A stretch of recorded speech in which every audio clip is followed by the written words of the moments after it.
Hey everybody, welcome back. Badass Farmer here, and today I'm going to be working hard installing a hydrant. This is going to be providing water to my raised bed area, so let's get this thing going.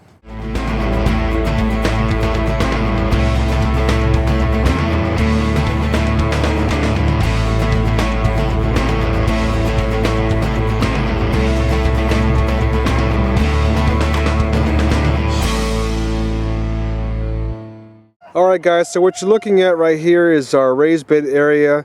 We're just, I want to say a little bit more than halfway through getting this area completed. And as you can see, I have some weed tarp on here.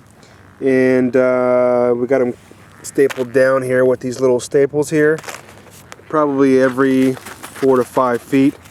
That's my dog walking in front of the camera. And so we got 10 on this side.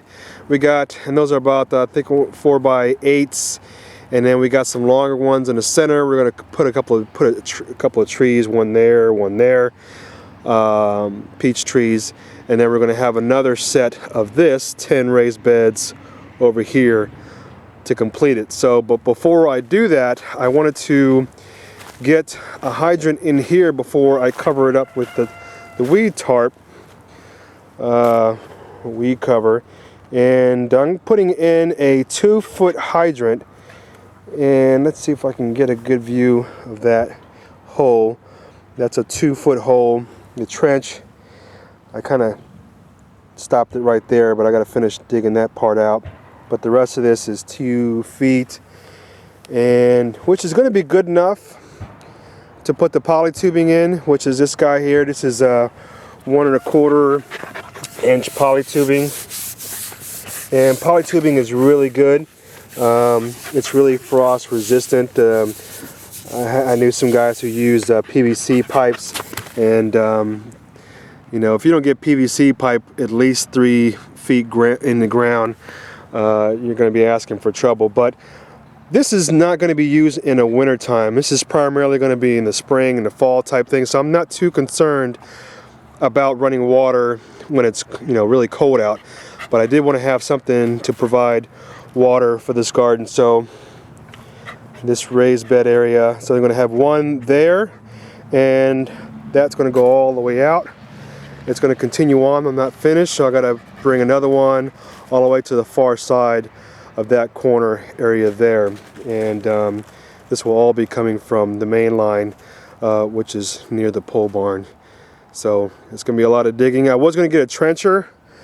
You can rent one, but you know, we got so much going on right now with costs as far as startup costs. I mean, with the greenhouse, with the over there you see a pile of compost that we got from a compost facility, and so I figured I'd just, you know, just do this by hand to try to save some costs. But eventually I'm going to have to get another trencher to finish off all the other lines. But anyway, I'm going to show you guys the hydrant that we're using, so you guys can see exactly what we're working with.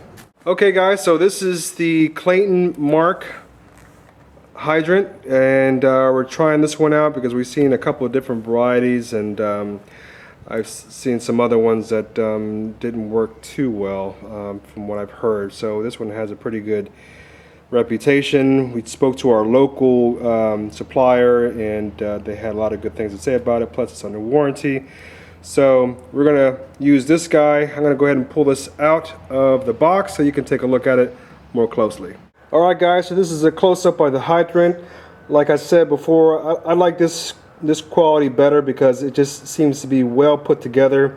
The one we had before was a blue one. We had a screw that was on the back side which snapped off, and now we're gonna have to figure out how to fix that. This one, it seems like it has way more support, and I really like this one. So let me go ahead and show you the connections that we got.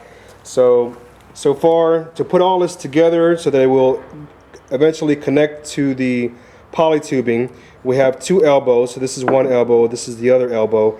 Now this elbow is really, it's something that you really just connect onto the bottom of the hydrant, and what that does is when this water or this hydrant is filled up, when you're done using it, to make sure that the water drains out of this pipe, it comes out and then comes out of that hole right there. That way there's not always water sitting in there when you're not using it. So that's what that is for. Okay, and then you have the nipple, which connects onto here. This is a 3/4 inch nipple. Excuse my dogs. Izzy, come on, get out of the way. So that connects there.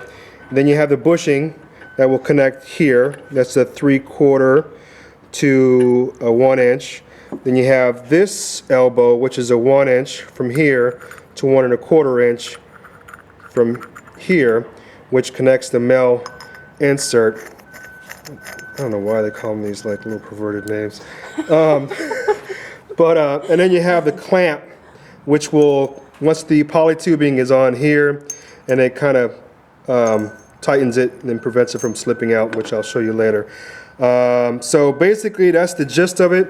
And the main thing, and let me just kind of put this all together so you can kind of get an idea. I still have to put the piping thread or the piping tape on here. So this is how it's going to look.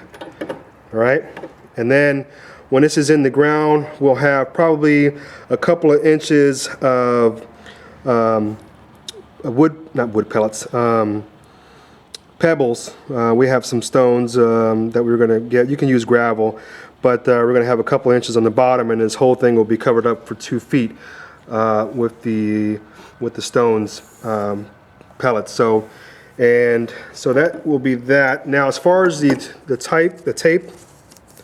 Whoops, I want to mess that up. The main thing is, I don't know how that happened. Okay, here we go. The main thing is when you put this on, you want to put it on so that it goes the opposite way of when you're screwing it in. Okay, so when you're wrapping it, you want to make sure that when you have it on there and you're screwing it in, it doesn't unravel, it doesn't loosen it back up again. So make sure you're doing it in the opposite direction of how this goes in. Okay. All right, so enough of this fun stuff. Let me go ahead and put all this stuff together, and then we'll go back out in the field and get to the next step. So the hole is completely dug. I got the hydrant in there. Now, one thing you want to make sure is that you position your hydrant according to what the instructions say. So the instructions specifically say that from the ground up, it should be 24 inches. So what I'm doing is I'm accounting for that, but I'm also going to be account for the extra about 2 inches of pea gravel, which is right over here, which is what I'm going to be using. You can kind of see. And this is pretty good stuff, so I'm going to put about 2 inches of that in the bottom. And then I'm also positioning this in a way so that way, see where that polytubing, let me pull this out so you can see a little bit better, because I put the tape, the plumbing tape on there. Got all the connections set up right. And I'm also did this so that the male insert is facing in the direction where my path is, okay?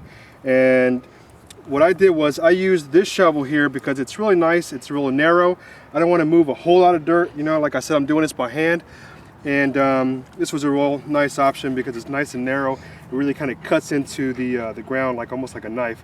So that really works nicely. So, all right, and also be careful with dirt. You know, you don't want to get any dirt in there while you're in the process of doing that. I'm trying to avoid that while I'm showing this stuff to you. So I'm gonna go ahead and put the pea gravel in there, and then set this in, and then get it set up so that I can actually put the polytubing in there first. And then fill it up with the rest of the pea gravel. So let's get on to that. So I got my poly tube set up on here. I got the clamp on there. I got this guy positioned exactly where I want it. I got my 2 inches of pea gravel on there. So what I'm going to do is I'm going to continue to put more of the pea gravel, but as I'm doing that, I'm going to make sure I stay leveled with this guy. And so as I'm going, I can continue to check the level, make sure it's where it's supposed to be, and then when I'm done, do it again just to make sure. So let me go ahead and get all that done, and now do a follow-up. So I'm all done. I put the 2 bags of pea gravel in there. I verified my level, make sure I was still leveled. I verified that I'm 24 inches from here to here, and then I filled up the rest with the dirt. So I feel pretty good with that. And once I did that, I just checked it one more time, make sure it was leveled.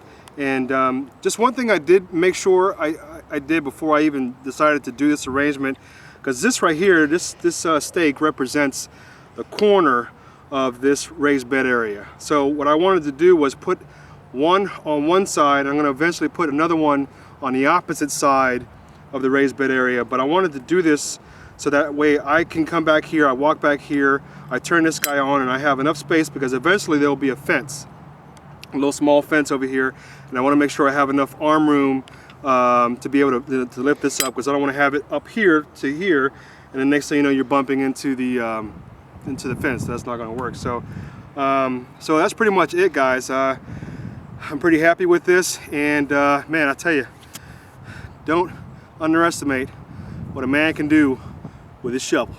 That's all I gotta say. But I still got all this stuff to do. I gotta bury that, but that's the easy part. Digging it is a hard part. Trust me. Especially when you're going like 2 feet deep. So now we're gonna be eventually doing one for the greenhouse area, which we're still, you know, in the process of doing that. We're probably gonna hold off until January, so to actually put the plastic on, because we're not gonna grow anything from now until then. I don't want to, you know, and it's a 4-year plastic. I think it's 6 mil. But one thing with that, because that is specifically going to be used, you know, we're going to start probably cranking it on in January or so, and then I'm going to have that poly tubing and that hydrant 3 feet deep, okay, because I want to make sure that I get water through the winter in that area, and not it being frozen. So 2 feet is bare minimum in terms of, you know, the pipes freezing. Again, that poly tubing is probably the best compared to PVC pipe. PVC pipe, you know, once it's too cold. But I mean, if you got PVC pipe, that's great. You know, as long as you bury it deep enough, 3 feet preferably, you should be fine. And metal fittings. Huh? Metal fittings. Yeah. That's one, yeah, because when we got this, the guy was like pointing out all the fittings that was going to go with it, all PVC, and I was like, no, I'm not going to go that route, because on the previous farm, you know, we had a lot of problems because the guy who installed that irrigation did all PVC. And this has been nothing but nightmare after nightmare dealing with that. And on top of it, he didn't even bury it deep enough. I think he went down maybe 1.5 feet. So, I mean, that's just a recipe for disaster. Definitely make sure that on that greenhouse one, that's going to go 3 feet deep, which I specifically have to buy a hydrant that's 3 feet, that's specially made for being 3 feet deep. So, all right, guys, that's pretty much it. You know, we got a lot of projects going on right now, just trying to get as much as I can done before the springtime, because before you know this is going to be here. So my main priority was to get water where I need it to go. The first thing was the blueberries. Next is going to be the other hydrant. Then we still got to do the poly tubing for the produce section. So there's a lot of stuff that still has to be done, but little by little, you know, you could go all out and get, you know, professionals to do it, you know, depending on how big your system is, and, you know, but if you're doing like a backyard thing, you know, you don't need it, you know, you could just, there's plenty of stuff on YouTube, there's plenty of stuff you can research, and if you ask, you know, the right people, they'll guide you in the right direction in terms of what you need to do to get set up, you know, and make sure you have water. And if you have a lovely wife who helps. Absolutely. There's no denying that. You know, you got a partner with you that's, you know, supporting you and helping you out, you know, of course she's going to drive you crazy in the meantime. That's all hey, good. that's what I'm here for. That's right. All right, guys, so I still have the rest of this stuff too. Go ahead and show them the rest of that. That I still have to dig in. I'll probably use a rake for that. I kind of, when I was doing this before, I was kind of using just a shovel, and then I tried it with a rake, and actually you can cover, you know, because a rake's a lot wider. So sometimes that works a little bit better, just kind of raking that stuff in. But anyway, all right, guys, that's pretty much it. So until the next time, the next video, hope you guys are, you know, doing your thing out there, growing your own stuff, and if you're, you know, trying to expand and, you know, possibly start your own organic farm. More power to you. I got nothing but support for all my organic farmers. Okay, so always say no to GMO. Okay, Monsanto. I'm not gonna say it. Which you already did. I know, right? It's like a fat one. Anyway, I'm out, guys. I've said enough. All right, peace out.